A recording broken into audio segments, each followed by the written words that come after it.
On n'est pas sorti des rangs, hein.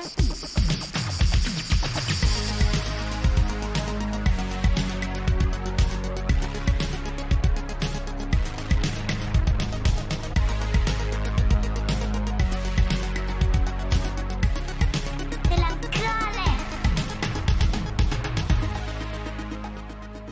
Salut à tous, ravi de vous retrouver pour un nouvel épisode de On n'est pas sorti des ronds sur Radio Alliance Plus et Rage. Quel plaisir pour moi de vous présenter une nouvelle émission. Vous pouvez aussi nous retrouver sur le site de Radio Alliance Plus et maintenant sur Spotify et Deezer enfin, donc c'est vraiment trop cool sur ça. Et vous pouvez du coup revoir aussi les deux premiers épisodes en plus de celui-là. Donc aujourd'hui on va parler de différents sujets, comme la pollution de l'air ou le lien étroit entre notre agriculture et la santé. Oui, nous évoquons souvent l'impact de nos activités sur le changement climatique, mais l'impact sanitaire est également considérable. Les activités nous impactant sont multiples, de nos transports, de nos industries, de notre agriculture. Nous allons, avec mon invité, essayer d'éclaircir ces sujets grâce à son expérience professionnelle et son vécu personnel. J'ai donc le plaisir d'accueillir Lila, chargée de mission développement durable au sein d'un CPIE, pour parler de tout ça. Salut Lila. Salut Jordan. Du coup, je suis ultra contente de te recevoir dans mon émission. Je vais te poser les questions que je pose à tous mes invités. Qui es-tu? Que fais-tu? Et pourquoi le fais-tu? Alors, je m'appelle Lila, comme tu l'as dit précédemment. Je suis chargée de mission développement durable au sein d'un CPIE du Pays d'Aix. Donc, le CPIE, qu'est-ce que c'est? C'est le Centre permanent d'initiative pour l'environnement. Donc, on est une association de protection de l'environnement basée à Aix-en-Provence. Et pour en arriver là, en fait, depuis toute petite, j'ai été passionnée par l'environnement de par ma famille qui m'a toujours sensibilisée à ça. Et en fait, voilà, depuis petite, je voulais travailler dans l'environnement quoi qu'il arrive. Donc j'ai fait une licence en biologie des organismes, des populations et des écosystèmes à l'université Paul Sabatier à Toulouse, via une spécialité aussi ingénierie pour l'environnement. Et après, c'est tout naturellement du coup que je me suis orientée vers le master ingénierie et gestion de projets environnementaux à l'université de Montpellier, où du coup là j'ai pu réaliser 2 stages très professionnalisants. En fait, en master 1, j'ai fait mon stage dans un CPIE à La Ciotat, où là du coup j'ai travaillé sur la sensibilisation du grand public, sur de l'éducation à l'environnement et de la gestion de projet. Ça m'a beaucoup plu.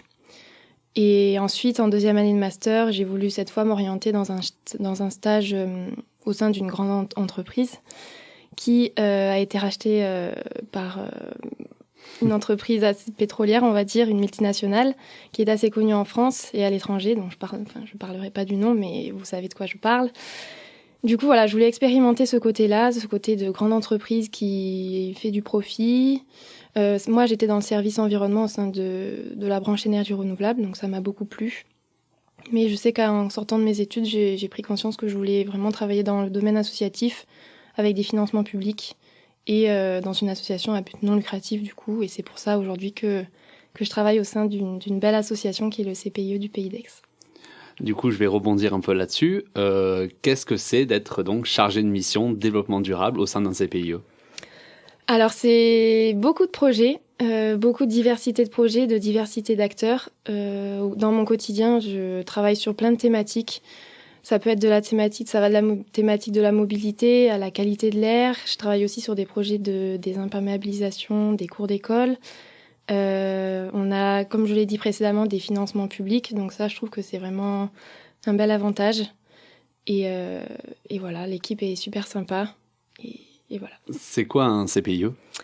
Alors un CPIE, c'est un label qui a été créé par le ministère de l'Environnement et qui est décerné, les associations sont labellisées par l'Union nationale des centres permanents d'initiative pour l'environnement, donc c'est à l'échelle nationale. Ensuite, il y a l'Union régionale des CPIE qui gère les CPIE à l'échelle de la région.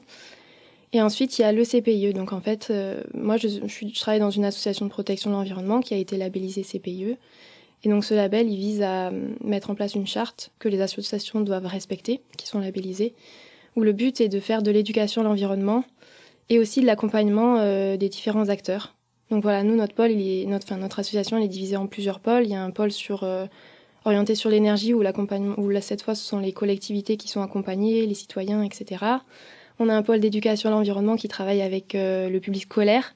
Donc ça va de la maternelle jusqu'au lycée, voire même des adultes qui sont formés et sensibilisés à l'environnement. Et moi, je travaille du coup dans le pôle développement durable des territoires, où là, notre but, c'est vraiment d'accompagner plein d'acteurs. Donc ça va des collectivités aux universités, aux écoles aussi, maternelles et élémentaires, sur plein de thématiques. Et donc, c'est quoi tes tâches, on va dire, classiques dans ton rôle de chargé de mission développement durable?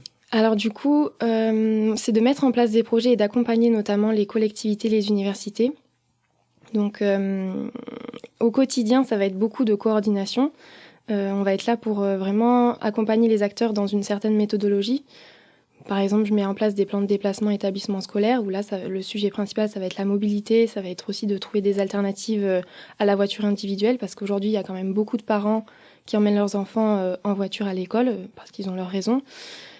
Et voilà, du coup là, on va accompagner plusieurs communes du Pays d'Aix sur la mise en place de plans de déplacement établissement scolaire. Et du coup, je vais faire le lien entre tous les services de la commune, entre tous les services des écoles, parce qu'il y avait vraiment beaucoup de services. Ça va être pareil sur d'autres projets, comme les projets de désimperméabilisation des cours d'école. Voilà, je voulais parler de ça, ça signifie quoi? Alors, désimperméabilisation des cours d'école, le but c'est, parce qu'aujourd'hui il y a beaucoup de cours d'école qui sont bitumés, donc qui sont source de chaleur l'été. Il peut faire plus de 55 degrés dans une cour d'école quand il n'y a que du bitume et pas du tout de nature. Le but, ça va être du coup d'enlever tout ce bitume-là, en partie, parce qu'il y a quand même du bitume qui doit rester pour des questions de sécurité. On a des contraintes techniques quand même à respecter. Et du coup, ça va être de mettre en place plus de nature pour qu'il y ait plus de fraîcheur l'été, pour que ça soit plus agréable pour tous les usagers d'une école, parce qu'il y a énormément d'usagers dans des écoles. Et là, en fait, je travaille en partenariat avec la ville d'Aix. On a une convention de partenariat depuis plusieurs années entre le CPE et la ville d'Aix. Et mon but dans ces projets-là, c'est de construire ensemble les aménagements des cours d'école. Donc cette année, on a aménagé 2 nouvelles cours d'école sur la ville d'Aix.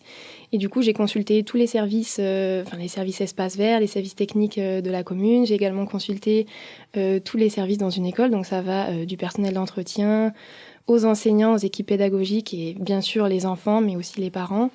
Et voilà, on a construit ensemble via des ateliers de sensibilisation et des ateliers de co-construction. On a imaginé les futurs aménagements de la cour et du coup, les travaux ont été réalisés cet été 2021. Et du coup, à la rentrée, les enfants, on peut découvrir leur nouvelle cour d'école. Donc ça s'illustre par plusieurs aménagements. Ça peut être des bancs en jardinière. Donc c'est des bancs qui sont qui peuvent être à la fois plantés et entretenus. Du coup, ça apporte un peu plus de verdure. Il y a également des pavés enherbés qui ont été installés. Donc voilà, là, c'est de l'herbe qui du coup remplace le bitume. Et du coup, l'objectif aussi, ça va être d'observer tout au long de l'année les évolutions qu'il peut y avoir éventuellement en termes de santé, de qualité de l'air, en termes de bien-être aussi. Du coup, on va voir si l'été prochain, par exemple, il fera un peu plus frais dans les écoles. Donc normalement, oui. Et voilà, on a essayé de répondre aux besoins de tout le monde et aux usages aussi, sachant qu'il y a quand même des contraintes techniques. Et je tenais à préciser que du coup, la ville d'Aix nous finance sur cette action-là et aussi les agences de l'eau. Voilà, on a des subventions publiques grâce à ça. Du coup, on se retrouve avec une place très importante des pouvoirs publics. Voilà. Oui, exactement. D'accord. Et est-ce que ce métier, il est applicable, là, donc tu n'as pas de pollution de l'air, désimperméabilisation, c'était galère à dire. Ouais, dur à dire. Excusez-moi. Et est-ce que tu penses que c'est applicable pour toutes les thématiques? Oui, je pense que mon métier est applicable pour toutes les thématiques parce que c'est quand même mon premier emploi. En soi, j'ai fait que des études, même si j'ai eu mes stages. Et je me suis très facilement retrouvée dans cet emploi. Donc, je me suis formée tout du long.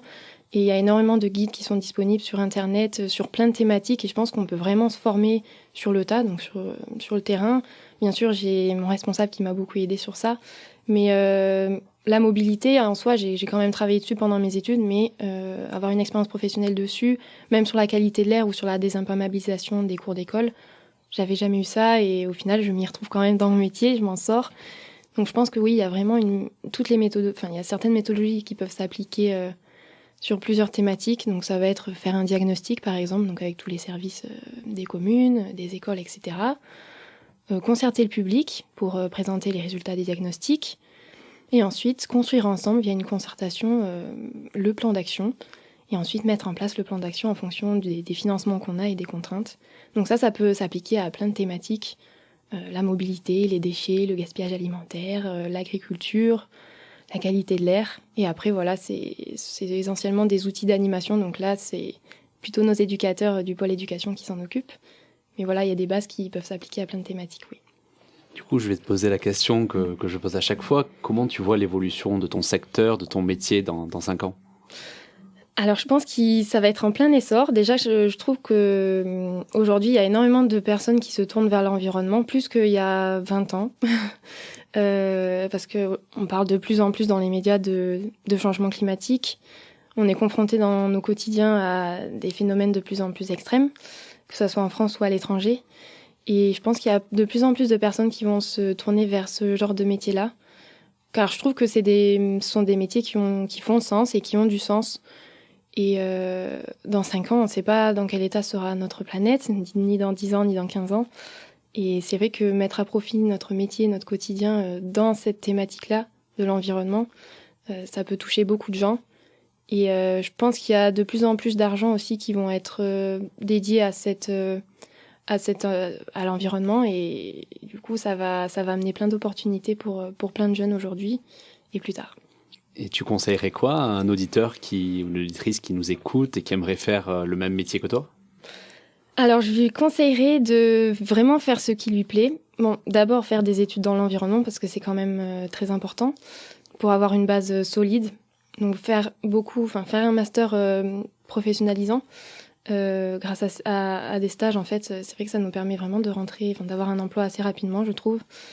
Et vraiment faire des stages qui lui plaisent et des études dans l'environnement et vraiment travailler sur le réseau pendant ces stages, justement. Car le réseau en fait fait tout aujourd'hui et c'est grâce à nos stages qu'on peut rencontrer plein d'acteurs et qui nous serviront, c'est sûr, par la suite. Enfin, moi je le vois dans mon quotidien, mon réseau m'a servi pour être là où j'en suis aujourd'hui. Ok, merci Lila. Du coup, aujourd'hui on va parler pollution de l'air, on va parler aussi un peu agriculture et santé un peu plus tard. J'ai envie de te poser une question. Déjà, donc, on va attaquer sur la première thématique, donc de la pollution de l'air. Quand on parle pollution de l'air, on parle de quoi ? Alors, quand on parle pollution de l'air, on parle tout d'abord de qualité de l'air. Donc, si je peux définir ce qu'est la qualité de l'air, c'est tout simplement la qualité de l'air intérieur et extérieur qu'on respire. Et ensuite, cette qualité de l'air, elle est mesurée grâce à la mesure de différents polluants qui existent dans l'atmosphère. Donc ça peut être les particules fines, le dioxyde d'azote, l'ozone et le dioxyde de soufre. Donc voilà, ces polluants sont mesurés via différents organismes de mesure de la qualité de l'air. Et ensuite, quand on parle pollution de l'air, on pense directement à nos activités. Donc ce sont essentiellement les activités humaines qui sont responsables de la pollution de notre air, même s'il y a des phénomènes naturels qui participent à cette pollution de l'air, comme des volcans qui font éruption, mais c'est moindre par rapport à nos activités humaines. Et si on peut couper ces activités humaines en différents secteurs polluants, le secteur le plus polluant aujourd'hui en France, c'est le secteur des transports, qui est responsable de 31% des émissions de gaz à effet de serre, dont plus de la moitié de ces 31% est due à l'utilisation de notre voiture individuelle. Donc il y a vraiment un levier d'action sur ça, c'est notre voiture individuelle, même si c'est difficile de s'en détacher. Moi, je m'en sers aussi quotidiennement de cette voiture parce que voilà, chacun a ses contraintes. Mais voilà, le secteur des transports, c'est responsable de 31% des émissions de gaz à effet de serre. Il y a ensuite le secteur de l'industrie, via notamment la chimie et la fabrication de matériaux, à 19% des émissions de gaz à effet de serre en France, je rappelle. Et il y a aussi le secteur de l'agriculture, via notamment la production de nos cultures, l'élevage et la production d'engrais et de pesticides qui participent du coup à la pollution de notre air. Là aussi, je ne sais plus si je l'ai dit, mais c'est responsable de 19% aussi des émissions de gaz à effet de serre. Et ensuite vient le bâtiment. Là, je n'ai pas les chiffres sous les yeux, mais voilà, c'était juste pour vous dire les trois principales sources de... Les différents ordres de grandeur qui sont assez importants, ça c'est clair. C'est ça. Je te propose, avant de continuer sur la thématique, de faire une petite pause musique et on se retrouve dans quelques minutes. Oui. À de suite. À de suite.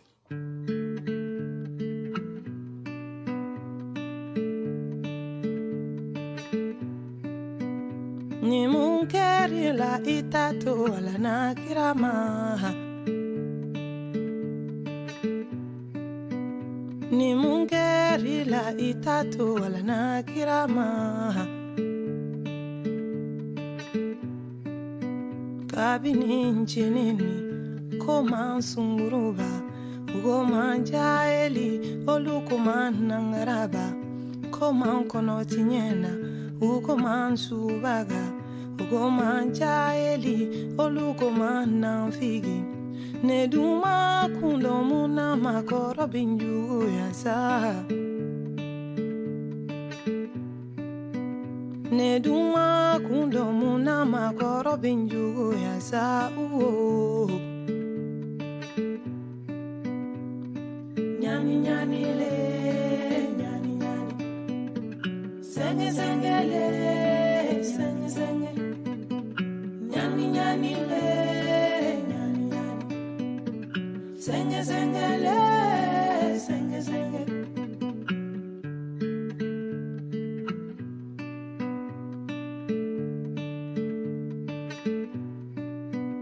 ae sondi la kone ko kenwolo na uwe ae ne son kumadala kone ko kenwolo fa uwe ae ne son hinela kone ko kenjigi munsoe ae ne son hinela kone ko kenbali mauye ae ne son sabali la kone ko kenteri munsoe ne duma kundo muna makoro benju ya sa ne duma kundo muna makoro binju ya sala ye nyani nyani le nyani nyani senge senge le senge senge nyani nyani le nyani nyani senge senge le senge senge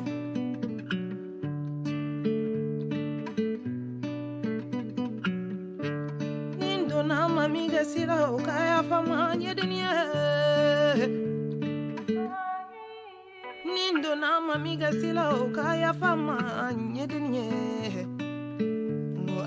nindong limbe dala jonie nindong limbe dala fantaun ya be dala bantaun ye dunya abe dala jigitaun ye abe dala bataun ye dunya nindo na amiga sila ukaya fama nyedenie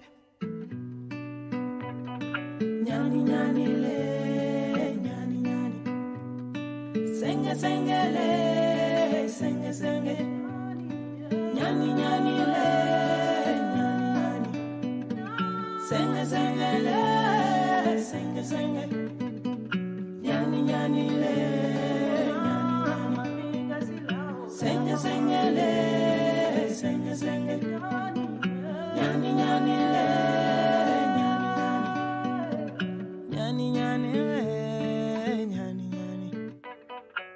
Nous revoilà sur Radio Alliance Plus et Rage avec Lila. On parlait pollution de l'air.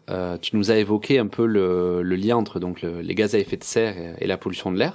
Je vais un peu rebondir dessus et j'aimerais que tu m'expliques un peu plus ce lien qu'il y a entre donc, le changement climatique et la pollution de l'air dont tu nous parles. Oui, tout à fait. Alors, je vous conseille de faire d'abord, pour comprendre du coup le lien entre le changement climatique, les activités humaines et notamment la pollution de l'air, etc. Il n'y a pas longtemps, j'ai pu assister à un atelier, qui est un atelier assez connu en France maintenant, parce qu'ils ont fait beaucoup de communication là-dessus et il y a beaucoup de personnes qui y participent. Ça s'appelle l'atelier de la fresque du climat. Donc, comme son nom l'indique, c'est sur le climat et notamment le changement climatique, et donc ça permet de comprendre les causes et les conséquences du changement climatique. Et donc ça part de l'origine, en fait, qui en partie sont nos activités humaines, enfin même en grande partie. Et donc ça permet de partir des activités humaines et de, du coup, toutes les conséquences que nos activités humaines peuvent avoir sur le changement climatique et du coup sur notre planète. Et donc en fait, quand on parle de nos activités humaines, donc on en a parlé tout à l'heure, des transports, de l'industrie, de l'agriculture, etc., il y a des émissions de gaz à effet de serre qui sont émises dans l'atmosphère.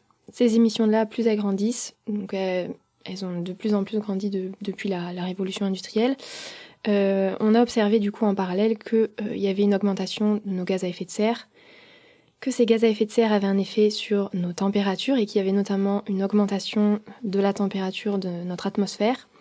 Cette augmentation de la température, elle avait des conséquences, de multiples conséquences, donc je peux pas en parler, je peux pas en faire les détails maintenant, mais il y a notamment des fontes de nos calottes glaciaires.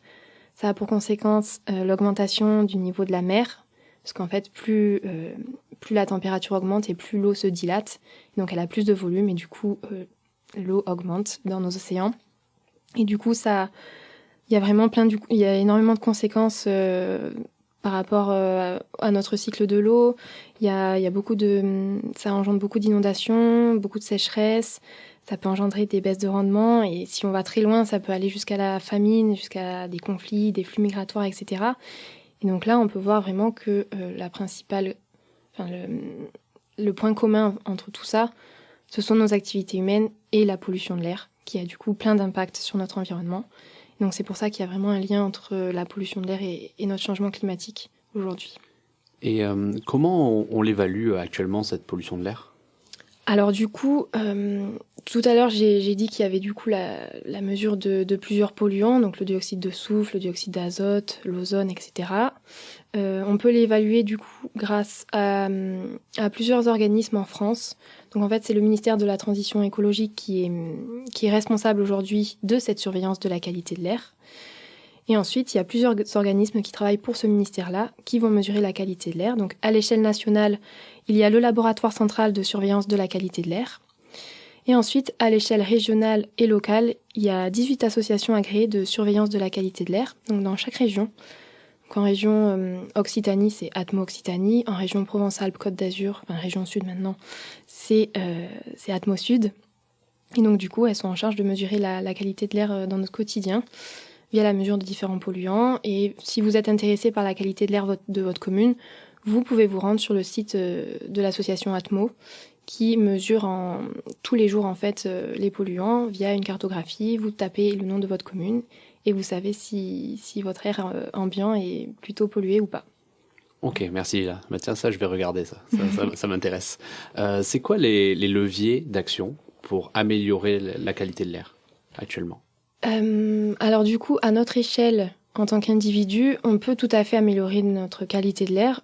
Déjà, notre qualité de l'air intérieur, en activant tout simplement, par exemple, la hotte quand on cuisine, en aérant au moins 2 fois 10 minutes par jour, donc le matin et le soir. L'aération, c'est très, très, très important, parce que la qualité de l'air, elle est, en général, notre qualité de l'air intérieur est 2 à 8 fois plus polluée que l'air extérieur, parce qu'en fait, il y a plein de polluants dans notre air intérieur qui s'accumulent.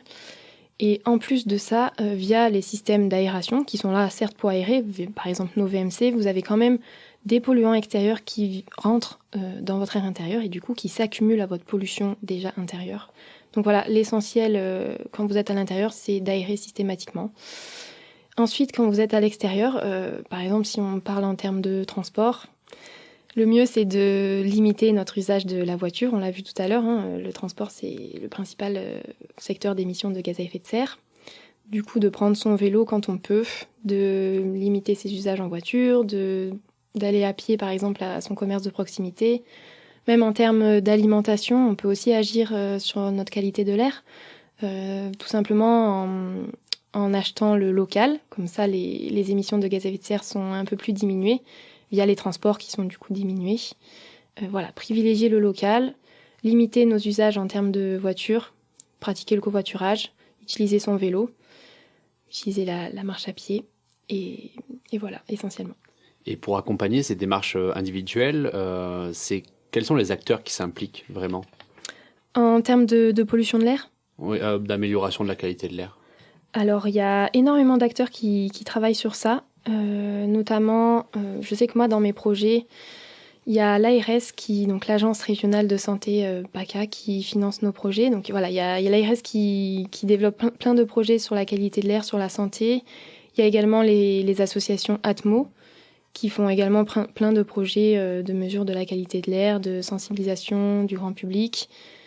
Voilà, il y a tous ces organismes-là qui travaillent sur la qualité de l'air. Il y a également le CEREMA qui travaille sur des projets de mobilité, donc indirectement, ils travaillent sur la qualité de l'air. La Ligue contre le cancer également travaillent dessus. Hier, j'ai assisté à un webinaire dispensé par la Ligue contre le cancer et du coup, ils ont également des actions pour accompagner les acteurs en termes de qualité de l'air et d'amélioration de notre santé et de notre environnement.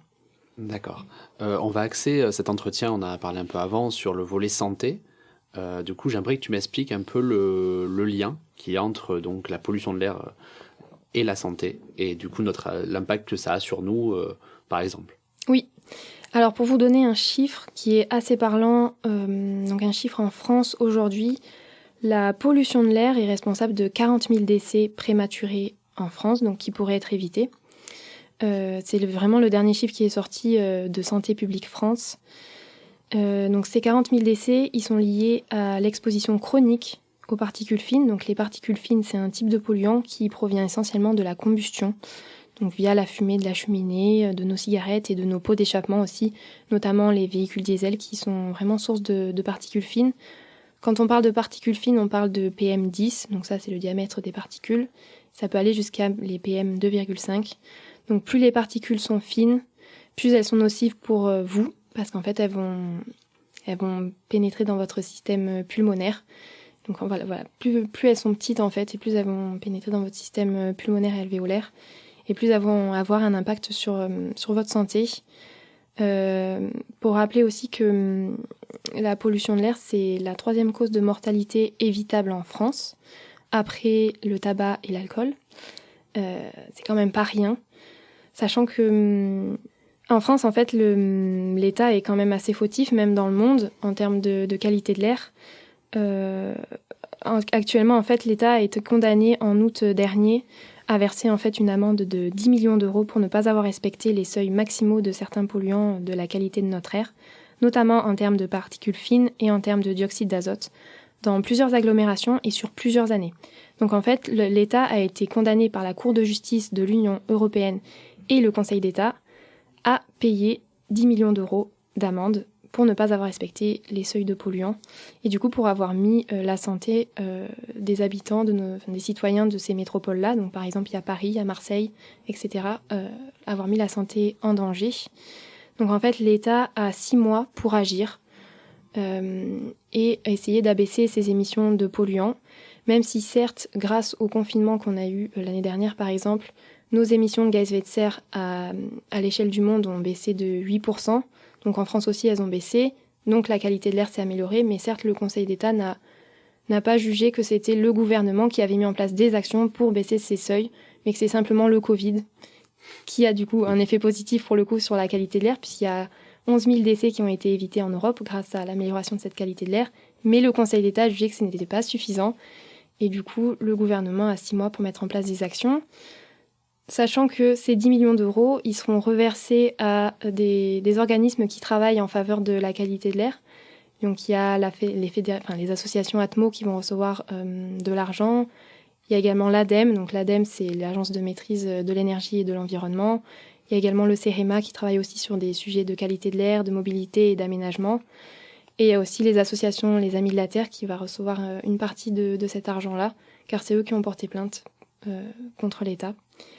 Après, pour parler à une échelle un peu plus globale, il y a également aussi il y a en fait la justice britannique qui a reconnu en fin d'année dernière que la pollution de l'air avait contribué à la mort d'une petite fille de 9 ans à Londres. Donc ce sont des avancées. Les États sont en faute. Il y a des amendes qui sont à payer. Et la justice, par exemple, britannique reconnaît que la qualité de l'air et la pollution de l'air est responsable de certains décès à Londres, par exemple. Donc voilà, c'est encourageant et j'espère que ça va continuer sur cette lancée-là. C'est clair que voilà, l'État doit intervenir beaucoup plus que ce qu'il fait sur ce genre de thématique pour nous protéger et que la justice doit clairement jouer son rôle. On va prolonger ce lien sur un autre secteur, le lien entre l'agriculture et la santé, un lien qui te tenait à cœur et du coup voilà, je te laisse... Oui, alors ça me tenait beaucoup à cœur d'en parler aujourd'hui. L'agriculture et la santé, c'est vraiment une thématique qui me touche dans mon quotidien. Donc ça vient de mon point de vue personnel en fait, parce que il y a quelques années, j'ai perdu mon papa en fait, qui est décédé d'un cancer. Donc mon père était atteint d'un myélome et d'un lymphome, donc double cancer. Ça faisait 10 ans qu'il vivait avec cette maladie-là. Et j'ai toujours habité, en fait, depuis petite, j'ai 25 ans aujourd'hui, j'ai habité les 20 premières années de ma vie dans une commune rurale, située à côté de Toulouse, à côté de champs en agriculture intensive. Je dis pas que ces champs en agriculture intensive sont responsables du cancer de mon père, parce qu'évidemment c'est très compliqué aujourd'hui de connaître l'origine d'un cancer, car il y a énormément de facteurs qui rentrent en compte. En fait, il y a l'hygiène de vie, il y a la génétique, il y a le temps d'exposition aux polluants, à notre qualité de l'air extérieur-intérieur. Mais en fait, j'ai toujours été touchée du coup par ces sujets de l'agriculture, parce que depuis petite, on a toujours mangé bio.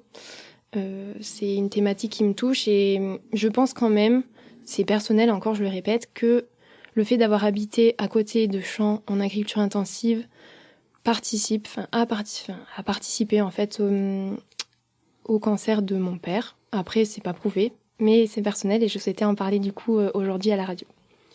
On sait, du coup, merci Lila. On sait que l'agriculture, notre méthode, la méthode qu'on utilise pour nous nourrir nécessite l'usage de pesticides. Et c'est vrai que c'est la première chose qui nous vient en tête quand on parle du lien entre santé et agriculture. Donc, tu peux nous expliquer pourquoi ? Alors du coup, aujourd'hui, on est basé encore sur un système agricole conventionnel, donc intensif. Je vais pas développer l'origine de la naissance de ce système agricole conventionnel, parce que Enzo en a très bien parlé dans l'émission précédente. Mais donc le système agricole conventionnel, il a été créé pour développer une méthode de production agricole efficace, régulière, nécessitant peu de main-d'œuvre pour répondre aux besoins de la population.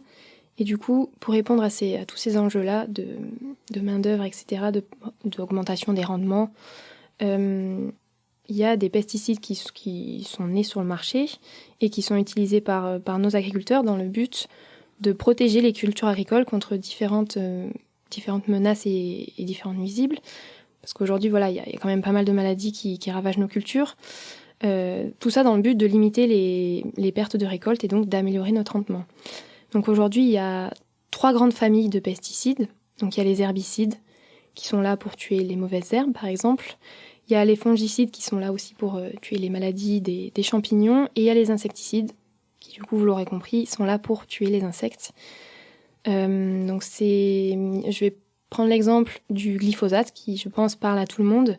Donc le glyphosate, c'est une molécule qui est utilisée pour tuer les mauvaises herbes et qui a été créée par Monsanto. Monsanto, c'est aussi une grande multinationale américaine connue dans l'agrochimie qui fabrique du coup des engrais et des pesticides chimiques, mais également des semences. À savoir que le glyphosate, c'est l'herbicide le plus vendu au monde aujourd'hui, et ça l'a été aussi depuis des années et des années.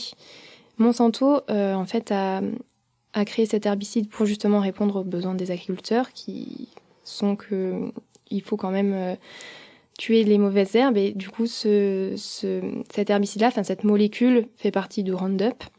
C'est le pesticide qui est utilisé, l'herbicide qui est utilisé pour tuer toutes les mauvaises herbes. Et quand il a été utilisé, on a remarqué que les cultures, du coup, ne survivaient pas à ça. Parce qu'en fait, la particularité du glyphosate, c'est qu'il tue tout sur son passage. Et donc, Monsanto a imaginé des semences qui sont résistantes à cet herbicide. Donc, en fait, vous pouvez planter vos semences et en même temps utiliser le glyphosate. Celles-ci continueront de pousser.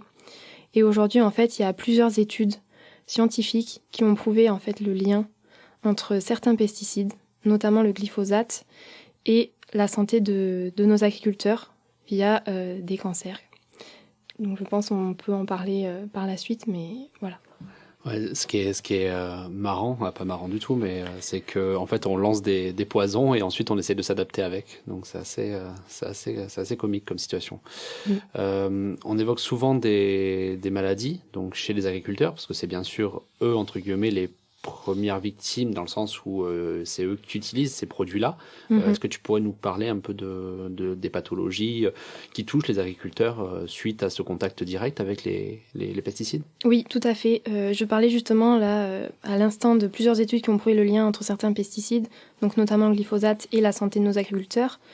En fait, aujourd'hui, il y a 6 pathologies, dont 3 types de cancers qui sont prépondérants chez les agriculteurs par rapport à notre société. Il y a les cancers de la prostate, les lymphomes non-hodgkiniens et les myélomes multiples.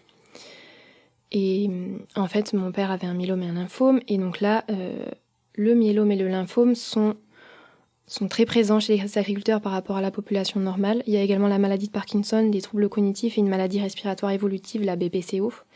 Et en fait, le lymphome non-hodgkinien est un cancer du système immunitaire qui a été reconnu en France comme maladie professionnelle pour les agriculteurs ayant été exposés aux pesticides dans le cadre de leur métier. Donc il y a un décret qui a été signé dans ce sens par le ministère de l'Agriculture en juin 2015. Et donc l'exposition des agriculteurs peut provenir, je cite, de la manipulation ou l'emploi de pesticides par contact ou inhalation, ainsi que du contact avec les cultures, les surfaces, les animaux traités ou lors de l'entretien des machines destinées à l'application des pesticides, précise le texte. Donc voilà, c'est une grande avancée. C'est bien que ces maladies-là, donc ces 3 types de cancer, notamment c'est le lymphome qui est reconnu comme maladie professionnelle, c'est bien qu'il y ait cette avancée-là. Il y a plusieurs études aussi qui sont en cours, dont notamment l'étude Agrican, Agriculture et Cancer, qui a été lancée en France en 2005 par la Mutualité Sociale Agricole, la MSA, et qui vise justement à établir les liens entre cancer et activité agricole. Donc elle est menée actuellement dans 11 départements, elle est encore en cours aujourd'hui vu qu'elle se fait sur plusieurs années, auprès de presque 182 000 personnes affiliées à la MSA. Donc ça peut être des chefs d'exploitation, des agriculteurs, mais aussi leurs conjoints, les saisonniers et les salariés. À savoir qu'il s'agit de la plus grande cohorte au monde et que l'enquête vient d'être réactualisée sur une période de 2014 à 2019. Et un des constats de l'étude, c'est que les agriculteurs développent beaucoup plus certains types de cancers que le reste de la société, comme les myélomes justement, plus 25% chez les hommes et 22% chez les femmes, ou les lymphomes, 47% chez les hommes et 55% chez les femmes. Et du coup, ça résulte de l'utilisation de nos produits phytosanitaires, donc de nos pesticides. Donc Agrican, cette étude-là, a été confortée par 2 autres études scientifiques norvégiennes et américaines qui ont, du coup, ces 3 études ont établi un lien entre l'exposition au glyphosate, l'herbicide controversé, et des cas de lymphome et d'autres cancers. Voilà. Ok, merci beaucoup Lila. Si là on parlait donc de l'aspect des maladies donc professionnelles, quel est le lien donc avec l'impact en tout cas de ces pesticides sur les riverains qui habitent à côté de ces champs? Moi je m'en souviens, il y a peut-être 1 ou 2 ans, il y avait à Cache Investigation, vous avez parlé par exemple d'écoles qui étaient à proximité de champs avec des conséquences sur les petits. C'est ça. Donc toi, il y a ton expérience professionnelle. Donc est-ce que tu peux nous parler de ce lien entre les riverains qui habitent à côté de ces champs? Oui, alors malheureusement aujourd'hui je trouve que les riverains, c'est un point de vue personnel, je le répète encore une fois, ne sont pas assez pris en compte dans les politiques en termes d'agriculture et de proximité avec des champs en agriculture intensive. Bien sûr, c'est compliqué de définir un lien entre les riverains et l'exposition aux pesticides parce que par rapport aux agriculteurs, les agriculteurs sont exposés au quotidien à l'utilisation de pesticides, donc ils les manipulent. Et c'est normal du coup que ça soit pris en compte dans leur maladie professionnelle. Mais sur les riverains, c'est beaucoup plus compliqué de prouver que les pesticides sont à l'origine de cancer parce qu'il y a énormément de facteurs qui rentrent en compte. Il y a, je l'ai dit tout à l'heure, je me répète encore un peu, mais l'hygiène de vie, il y a aussi l'intensité, la durée de l'exposition. Et quand il y a des études qui sont faites sur les riverains, il faut toujours un groupe contrôle. Et aujourd'hui, c'est difficile de trouver un groupe contrôle qui n'a jamais été exposé aux pesticides, sachant que nos pesticides sont dans l'air, dans notre alimentation. Voilà, c'est aussi pour ça que c'est délicat de parler de ce sujet-là, mais pour parler de quelque chose de positif, en juillet dernier, il y a le Conseil d'État qui a ordonné à l'État que les règles d'utilisation des pesticides à proximité des habitations soient complétées pour mieux protéger la population. Donc il donne 6 mois au gouvernement pour renforcer ces règles. Un peu comme la qualité de l'air tout à l'heure, améliorer la qualité de l'air, ils ont 6 mois aussi le gouvernement pour agir en faveur de ça. Et bien là, c'est la même chose par rapport à l'utilisation des pesticides. Car aujourd'hui, la distance minimale est de 5 mètres pour les grandes cultures et le maraîchage entre les habitations et le champ. Donc cette distance-là, elle a été jugée insuffisante par le Conseil d'État, car il y a également des dérogations qui existent pouvant aller jusqu'à 3 mètres. Et c'est vrai que c'est rien en fait. Je vois pas en quoi 5 mètres, il n'y a pas une barrière, c'est vraiment rien 5 mètres. Si on mange à côté d'un champ, si on a notre terrasse à côté d'un champ d'agriculture intensive, c'est pas 5 mètres qui vont faire que ça va nous protéger de l'épandage de pesticides, parce que je l'ai pas dit, mais quand on pulvérise des pesticides, ce n'est pas 100% des pesticides qui vont atterrir dans le sol. Il y a je crois que je veux pas dire de bêtises, il me semble qu'il y a 30% des pesticides qui partent dans l'air via l'effet de la pulvérisation, pardon. Et donc il y a une étude quand même qui va être menée à partir d'octobre 2021, donc à partir de maintenant, par Santé publique France et par l'ANSES. Donc l'ANSES, c'est l'Agence nationale de sécurité sanitaire de l'alimentation, de l'environnement et du travail. Et donc cette étude, elle vise à mieux connaître l'exposition aux pesticides des personnes vivant près de vignes ou des personnes vivant éloignées de toute culture. Donc c'est le groupe test dont je vous parlais tout à l'heure, les personnes éloignées de toute culture. Et donc elle est inédite en France parce que elle prend en compte les sources d'exposition, donc l'air, l'alimentation, elle prend également les usages domestiques. Il y a une diversité d'échantillons, car il y a l'air ambiant qui va être mesuré, il y a également l'air intérieur, il y aura également l'analyse de nos urines et également l'analyse des cheveux. Et elle est aussi inédite en termes de maillage territorial, puisqu'il y a 6 régions viticoles qui sont couvertes aujourd'hui, dont la région Occitanie, la région Provence-Alpes-Côte d'Azur. Et donc, ce sont des familles qui vont être tirées au sort, et si elles veulent participer, elles auront à répondre à des enquêtes, des questionnaires, et elles pourront, si elles le veulent, donner du coup leurs échantillons d'urine et de cheveux pour analyse. Et du coup, les résultats seront publiés en 2024. Et donc, c'est très encourageant parce qu'aujourd'hui, il y a peu de données qui sont disponibles sur l'exposition aux pesticides chez les riverains de zones viticoles. Et c'est vrai que c'est une étape indispensable aujourd'hui d'avoir ce genre d'études pour dimensionner au mieux justement nos mesures de prévention des expositions aux pesticides. Donc voilà, ça me permettra d'améliorer nos connaissances pour évaluer justement les risques pour notre santé par rapport aux pesticides et définir vraiment des mesures de gestion et d'évaluation des dispositifs mis en place localement. Et j'ai hâte de découvrir ces résultats en 2024. Ok, merci beaucoup Lila pour cette explication. C'est vraiment incroyable quand tu me parles des 5 mètres, parce que c'est à croire que les personnes qui décident n'ont jamais vu un épandage de leur vie, mais bon, oui. Mais bon, c'est comme ça. Avant de clôturer ce sujet entre l'agriculture et notre santé, du coup on parle du lien entre l'agriculture et santé, il y a logiquement un lien entre alimentation et santé. Oui, je pense qu'il y a un lien... Personnellement, je mange beaucoup bio et local, parce que manger bio, quand on voit des fois que ça vient de l'autre bout du monde, on se demande si on peut vraiment privilégier le bio dans ces cas-là, parce qu'il y a eu énormément de transports et donc du coup on émet pas mal d'émissions, on émet pas mal de gaz à effet de serre via ces transports-là. Mais le mieux en fait pour améliorer notre santé, en tout cas la préserver, c'est vraiment de privilégier le bio et le local, parce que du coup on favorise aussi nos paysans de nos territoires. Et je pense réellement qu'il y a un lien entre l'alimentation bio et l'amélioration de notre santé. Après, il y a sûrement des études qui parlent de ça, mais aujourd'hui, je ne vais pas en parler, je pense, parce que je ne sais pas si on a le temps. Oui, je pense qu'on va attaquer les questions plus personnelles. On va faire une petite coupure son. On se retrouve dans quelques minutes pour les questions un peu plus perso. À de suite. À de suite.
revoilà sur Radio Alliance Plus et Rage avec Lila, avec qui nous allons clôturer ce super entretien avec des questions un peu plus personnelles, les questions du coup habituelles de nos entretiens, de nos interviews.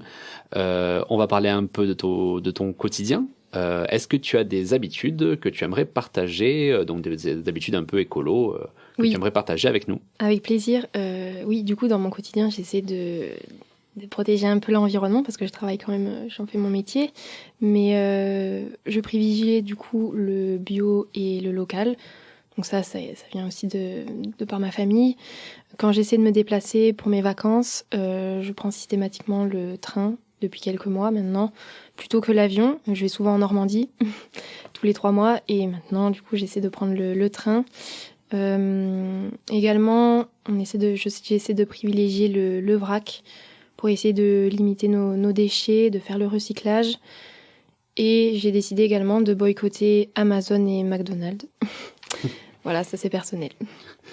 Et tu as eu un déclic qui t'a permis de te lancer un peu, lancer tes habitudes un peu ou... Oui, le déclic, il est venu depuis petite. Enfin, là, pour Amazon, quand je vois tous les effets que ça a sur les dégâts que ça a sur notre environnement, l'éthique aussi, même McDonald's, les effets que ça a sur nos animaux, le bien-être, l'élevage intensif, tout ça, j'ai décidé d'arrêter. Et aussi de privilégier le seconde main. Quand on veut offrir des cadeaux, je trouve que c'est bien de donner une seconde vie à nos objets. Ok. Est-ce que tu as une œuvre à conseiller à nos auditeurs? Oui, le film Demain, réalisé par Cyril Dion et Mélanie Laurent. Donc il a quelques années maintenant, mais c'est un documentaire très très optimiste et hyper positif parce que c'est vrai que quand on est citoyen, on peut se sentir abattu. Moi, je me suis souvent sentie abattue quand je vois tous ces changements climatiques, tous les événements climatiques qu'il y a dans le monde. On peut se dire, c'est pas en agissant à mon échelle que je vais réussir à régler tout ça, mais si, on peut le faire et c'est ce film-là qui le prouve. Donc si vous voulez vous engager dans l'environnement mais que vous n'avez pas d'idée ou que vous vous dites je peux rien faire à mon échelle, je vous conseille vraiment d'aller voir le film Demain. C'est un film hyper positif car ils vont à la rencontre de plein d'acteurs dans le monde, dans 10 pays différents, qui ont réellement mis en place des solutions et qui marchent pour le coup. Et on ressort de ce film avec la joie de vivre et l'envie d'agir pour l'environnement. Est-ce que tu as une personnalité publique qui t'inspire et pourquoi ?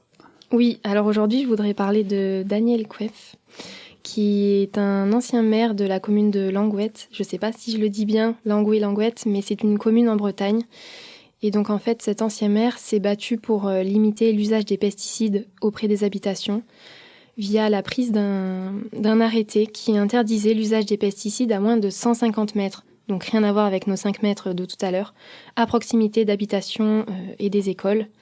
Malheureusement, son arrêté a été annulé par la Cour de justice car la Cour de justice a jugé, et notre maire, Monsieur Macron, a jugé que ce n'était pas la compétence du maire. Notre président. Notre président, Macron, Emmanuel Macron. Et donc en fait, ce maire, Daniel Queff, a écrit un livre qui s'intitule « Paysans, on vous aime, défendez-vous, défendez-nous contre les pesticides de synthèse ». Et je vous conseille vraiment de le lire si vous êtes intéressé par la thématique sur les pesticides justement. Et c'est vraiment une figure dont je veux parler aujourd'hui qui est à souligner et qui œuvre vraiment pour le combat dont on parle tout au long de l'interview sur les pesticides notamment. Ok, merci. Tu t'informes sur quels médias pour les sujets environnementaux ? Alors pour les sujets environnementaux, dans mon travail et aussi dans mon quotidien, je suis abonnée à la newsletter de Actu Environnement, qui je trouve est un média assez objectif, qui parle aussi de réglementation, d'environnement, et tous les jours je lis et tous les jours j'apprends des trucs en termes d'environnement. Il y a aussi le journal Le Monde, je trouve, qui est assez pertinent. Les infos environnementales sont bien décryptées, ils utilisent des bonnes sources. Voilà, donc je me renseigne essentiellement sur Le Monde et sur Actu Environnement. Ok, merci. Avant de nous laisser, une dernière question, la question que je pose à chaque fois. Si tu devais avoir donc le futur président ou la future présidente en face de toi, quel conseil en priorité tu lui donnerais sur le volet environnemental ? Bah là, sans surprise, du coup, ça va être un conseil en termes d'agriculture et de pesticides, notamment par rapport à la limitation de l'usage des pesticides et de prendre exemple sur Montréal qui vient d'interdire l'utilisation de 36 pesticides, dont le glyphosate. Donc, c'est le seul conseil que je donnerai à notre futur président. Ok, bon, bah, c'est déjà un très bon conseil. Merci beaucoup, Lila. Voilà, donc je te remercie. C'était un magnifique entretien. En tout cas, un très joli témoignage aussi. Tu donnes de la force et une réelle envie d'agir. Les politiques, les entreprises, les décideurs doivent protéger notre planète et notre santé des limites de nos activités. Mais nous pouvons agir dès maintenant à notre échelle pour limiter notre impact sur nous-mêmes. C'était un plaisir de parler avec toi. J'espère en tout cas que vous, les auditeurs, vous avez aimé cet épisode. On se retrouve très très vite pour une nouvelle émission avec un nouvel invité sur Radio Alliance et Rage. Vous pouvez nous écouter maintenant donc sur Radio Alliance Plus sur le site, sur Spotify et Deezer. Et n'hésitez pas à suivre la page Facebook et Instagram pour les retardataires. En tout cas, merci beaucoup Lila. J'espère que tu as passé un bon moment. Oui, super. Merci à toi. Et merci à vous les auditeurs. On n'est pas sorti des ronces, mais on peut toujours essayer. Allez, bye. Bye.